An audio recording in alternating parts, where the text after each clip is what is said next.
A year ago today, I discovered a truth that shattered my world. My marriage, the one I believe was built on love, trust, and partnership, was over. You might wonder, who marks an anniversary like that? But for me, this isn't about celebrating pain. It's about acknowledging survival, growth, the quiet triumph of walking through fire and coming out on the other side a little burned, a little wiser, but still standing. 12 months ago, I sat in my office, staring blankly at my computer screen and thought, I didn't sign up for this. I remembered our wedding vows, asterisks for better or worse, in sickness and in health, until death do us part. Asterisk, and on that day, death felt like the only honest escape, not in the literal sense, but symbolically, like something needed to die for me to finally be free. And that something was the illusion of who I thought she was. My wife, my best friend, my partner of 6 years, was cheating. No warning signs. No textbook red flags. She didn't stay out late. She wasn't overly secretive with her phone. There were no distant moods or cold shoulders in bed. In fact, if anything, I was a fool in love. I thought we were just coasting, comfortably. But comfort had turned to ignorance. That day started like any other.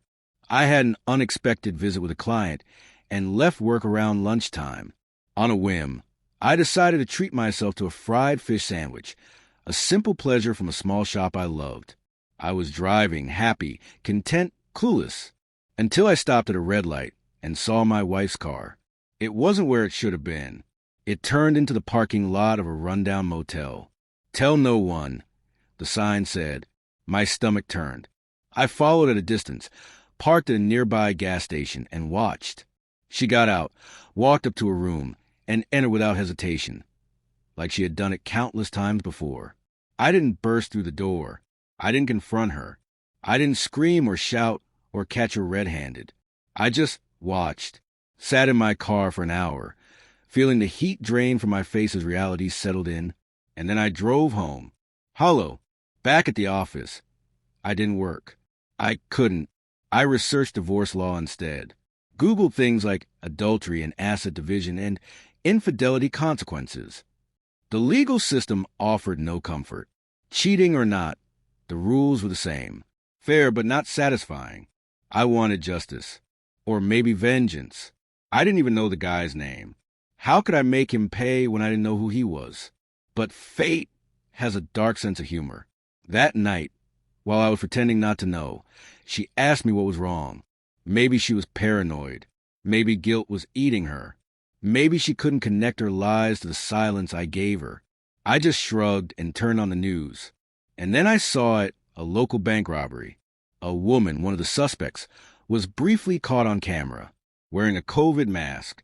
But her height, build, and hair made her look uncannily like my wife. Of course, I knew it wasn't her. She was in bed at the Tell No One with some sleazebag. But a thought struck me. What if I pretended not to know that? The next morning, I called the police, told them I saw the report, and thought the woman looked like a neighbor. I gave them my wife's name. Mentioned she had recently gotten a new car. Half-truths, enough to light a fire under someone. They paid her a visit. She couldn't give a solid alibi for the robbery. Naturally, because she wasn't alone.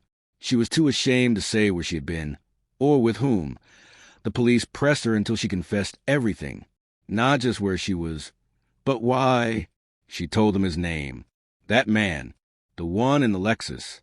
The officers verified the alibi. They even went to the motel, pulled surveillance footage. He was there, plain as day, with my wife. That may have cleared them of bank robbery, but lying to the police? Not so smart. They came back later that evening and arrested him for filing a false statement. Right in front of his wife. Poetic, really. Soon word spread. A scandal like that doesn't stay hidden long. Our neighborhood's gossip mill kicked into overdrive. My wife and her lover became the joke of the town. Even the judge who processed our divorce chuckled when he reviewed the details. She left the city not long after. Too much shame, too many whispers behind her back.